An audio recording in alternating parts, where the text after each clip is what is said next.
The digestive and endocrine system. Directed by Zachary Rader and Jake Schreier. The digestive system.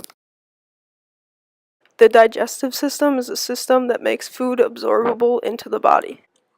The digestive system is made up of the mouth and salivary glands, the liver, the gallbladder, the duodenum, the ascending colon, the ileum, cecum, appendix, anus, the esophagus, stomach, pancreas, transverse colon, descending colon, jejunum, sigmoid colon, and rectum. The salivary gland produces saliva.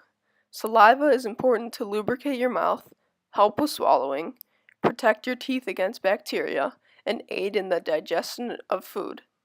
The three major pairs of salivary glands are parotid glands on the insides of the cheeks, submandibular glands at the floor of the mouth, and the sublingual glands under the tongue. The liver is a large lobed glandular organ in the abdomen of vertebrates that is also involved in many metabolic processes. The gallbladder and pancreas are two of the most important digestive organs in the human body. These organs work together to produce and store secretions that digest our food into its most basic building blocks. Once digested, these small molecules pass into our intestines to be absorbed and to feed our body's tissues. These two major organs also produce hormones that help to coordinate their functions and even load to feeling fullness after consuming a meal. The ascending colon is the part of the colon located between the cecum and the transverse colon. The ascending colon is smaller in caliber than the cecum from where it starts. It passes upward, opposite to the colic valve, to the undersurface of the right lobe of the liver, on the right of the gallbladder, where it is lodged into a shallow depression, the colic impression. Here, it bends abruptly forward and to the left, forming the right colic flexure, also known as the hepatic flexure, where it becomes the transverse colon. The cecum, or sacum, is a pouch, usually peritoneal, that is considered to be the beginning of the large intestine. It receives chyme from the ileum and connects to the ascending colon of the large intestine. It is separated from the ileum by the ileocecal valve, or IVC, also known as Bowden's valve. It is also separated from the colon by the cecocolic junction. The appendix is connected to the cecum. While the cecum is usually intraperitoneal, the ascending colon is retroperitoneal. The appendix is a blind-ended tube connected to the cecum, from which it develops embryologically. The cecum, as we know, is a pouch-like structure of the colon. The appendix is located near the junction of the small intestine and the large intestine. As of now, scientists have concluded that the appendix has no function for the human body, but they believe that many years ago it was a functioning organ, but the human race adapted away from it. The endocrine system. The endocrine system is the collection of glands, each of which secretes different types of hormones that regulate metabolism, growth and development, tissue function, sexual function, reproduction, sleep and mood, and among other things. It is made up of the hypothalamus, pituitary gland, pineal gland, thyroid gland, parathyroid glands, heart, adrenal gland, kidney, stomach, pancreas, intestines, ovaries for females, and testes for males. Thalamus is a portion of the brain that contains a number of small nuclei with a variety of functions. One of the most important functions of the hypothalamus is to link the nervous system to the endocrine system via the pituitary gland. The hypothalamus is located just below the thalamus and just above the brainstem. In the terminology of neuroanatomy, it forms a ventral part of the diencephalon. All vertebrate brains contain a hypothalamus. In humans, it is roughly the size of an almond. The hypothalamus is responsible for certain metabolic processes and other activities of the autonomic nervous system. It synthesizes and secretes certain neurohormones, often called releasing hormones or hypothalamic hormones. and these in turn stimulate or inhibit the secretion of pituitary hormones. The hypothalamus controls body temperature, hunger, important aspects of parenting and attachment behaviors, thirst, fatigue, sleep, and circadian rhythms. The pineal gland, also known as the pineal body, canarium, or emphasis cerebri, is a small endocrine gland in the vertebrate brain. It produces a serotonin derivative called melatonin, a hormone that affects the modulation of sleep patterns and the circadian rhythms and seasonal functions. Its shape resembles a tiny pine cone, hence its name, the pineal gland, and it's also located in the epithalamus near the center of the brain, between the two hemispheres, tucked in a groove where the two halves of the thalamus join. All vertebrate species possesses a pineal gland. The most important exception to that is the hagfish, which is often thought of as the most primitive type of vertebrate. Even in the hagfish, however, there might be a pineal gland equivalent structure in the dorsal diencephalon. The lancelet Biocastroma lanceletonium is the nearest existing relative to vertebrates, also lacks recognizable pineal gland. The lamprey, considered almost as primitive as the hagfish, however, does possess one. A few more developed vertebrates, including the alligator, lack pineal glands because they have lost over the course of evolution. The gland has been compared to the photoreceptive, so-called third parietal eye, present in the epithalamus of some animal species, which is also called the pineal eye. Scientist René Descartes believed the pineal gland is the principal seat of the soul, and viewed it as a third eye of the human being. Gastroenterologist. A gastroenterologist is a doctor that is an expert in both the endocrine and digestive system. Gastroenterology is the branch of medicine that deals with disorders of the stomach and intestines. To become a gastroenterologist, you must go to undergrad as well as medical school, as well as passing a series of board exams to become a specialist. A normal day for a gastroenterologist can be doing stomach exams on a patient or even performing surgery on the stomach. Gastroenterologists, on average, make about $144,000 a year. Gastroenterologists have a very interesting job, and they are able to work with a multitude of illnesses, diseases, and conditions. The 8 most common digestive and endocrine related issues are: acid reflux is a condition in which gastric acid is regurgitated in the digestive system. A peptic ulcer is a lesion in the lining of the mucosa of the digestive tract, typically in the stomach or duodenum, caused by the digestive action of pepsin and stomach acid throughout the digestive system. A gallstone is a small, hard, crystalline mass formed abnormally in the gallbladder or bile ducts from bile pigments, cholesterol, and calcium salts. Gallstones can cause severe pain and blockage of the bile duct.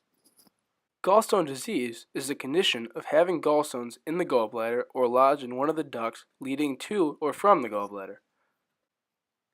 Lactose is a type of sugar found in milk as well as other dairy products. Lactose intolerance develops when the small intestine does not make enough of an enzyme called lactase.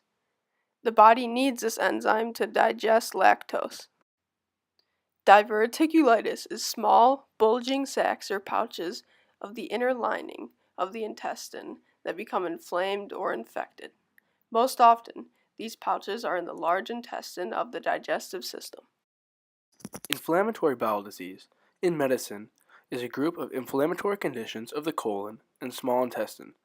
The major types of IBD are Crohn's disease and ulcerative colitis. Crohn's disease is a form of inflammatory bowel disease. It usually affects the intestines but may occur anywhere from the mouth to the end of the rectum. Ulcerative colitis is a type of inflammatory bowel disease that affects the lining of the large intestine, or the colon, and the rectum.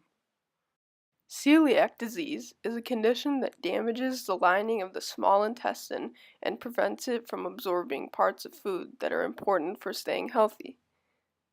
The damage is due to a reaction to eating gluten, which is found in wheat, barley, rye, and possibly oats. Constipation is most often defined as having a bowel movement less than 3 times per week. It usually is associated with hard stools or difficulty passing stools. You may have pain while passing stools, or may be unable to have a bowel movement after straining or pushing for more than 10 minutes. One real-life example of the digestive system being tampered is when New Jersey Governor Chris Christie's doctor decided that his weight was unhealthy and that he had to get a gastric bypass. A gastric bypass is surgery that helps you lose weight by changing how your stomach and small intestines handle the food that you eat. After the surgery, Governor Christie's stomach was much smaller. He felt full with less food. The food he eats will no longer go into some parts of his stomach and his small intestine that break down the food. I'm here at Stanford Medical School with Neil Gesundheit, who's a faculty member here at the med school. Hi, Saul. And so what are we going to talk about? Well, the topic for today is endocrinology, which is the study of hormones. And the word hormone is derived from the Greek word which means arouse the activity.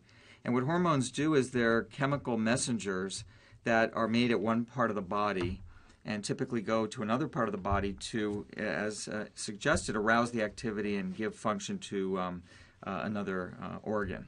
So they're essentially kind of signaling, way to communicate between one part of the body and the other. Exactly. They're very sophisticated communicators. I think that's a perfect term. And I think the other way to think of it is our body communicates in some ways directly. For instance, nerves innervate muscle. Right. And when you want to contract your muscle, you give a signal from your brain, it goes down the nerve, and it directly attaches to the muscle and causes it to contract. Whereas hormones are more like the Wi-Fi of the human body. They're wireless. They are made at one place. They go into the bloodstream, which is like the airwaves, if you will, and then they work on another part of the body at a distance without directly connecting to that part of the body mechanically. And are hormones, are they a specific type of protein or a specific type of chemical? Or are there really anything that does what you just described? It's pretty much anything, but they fall into two major categories. They're small molecules that typically derive from amino acids, and those molecules are just 300 to 500 at most Daltons, which are molecular mass units. Okay. Up to large proteins that can be hundreds and hundreds of amino acids in size. I see. So anything that just really has this signaling function. That's right, would be considered a hormone. Right. And the other thing is we talk about hormones in three sort of subcategories. We call some of them endocrine hormones, where they really get into the bloodstream and work at a far distance. And we'll give some examples with your diagram right there in just a minute. But there are others that are called paracrine hormones. And paracrine hormones are more regionally active. So they might be made, let's say, in one part of the body and work within a small distance of that site of synthesis. And then the third category, which is less common, would be autocrine hormones. And the autocrine hormones are actually made directly at one cell and work on that same cell or in the cell right next door at a very, very small distance. I see. Are these things, when you work, so the endocrine hormones, I think I have a mental model for it. They're kind of released and far away in the body someplace. If they're picked up by the right receptor, they'll have the right function. The paracrine hormones, is their effect small because they only are able to travel a small distance, or is it something else?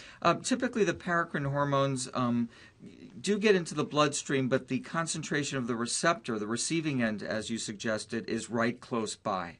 So what tends to make a paracrine hormone work regionally is that the high concentration of the receptors are very close to the site of synthesis. I see. And the same with autocrine is often they're made and there's a very high concentration of the receiving end right at that cell, right next to that cell. And this might be a silly question, but it's called endocrinology. Are there paracrinologists? Well, it's a good point. I don't think so. I think we just, perhaps because the paracrine function of hormones was discovered later, we still carry this all under the umbrella of endocrinology. Right. So all of hormones is endocrinology, even though endocrine hormones are the ones that act at far distances. That's right. I think that's a good way to summarize it. Right. Now, I like the diagram that you created here because it illustrates some of the major endocrine organs, the ones we'll be focusing on in later lectures. So the first one that you showed very nicely in the head, at the base of the brain, is that orange structure, and that would be the pituitary gland. That's right. And the pituitary gland is called the master gland because from the pituitary we make hormones that work on yet other organs. Right. So I'll give you an example. One of the hormones that's made by the pituitary is called thyroid stimulating hormone, or TSH. And after it leaves the pituitary, it goes into the circulation, and it acts on the thyroid gland where there are high receptors for TSH on the surface of the thyroid cells. And it stimulates the thyroid gland to make thyroid hormone, typically thyroxine T4 or triiodothyronine T3. Those would be the two main circulating thyroid hormones. Thank you for listening to our presentation.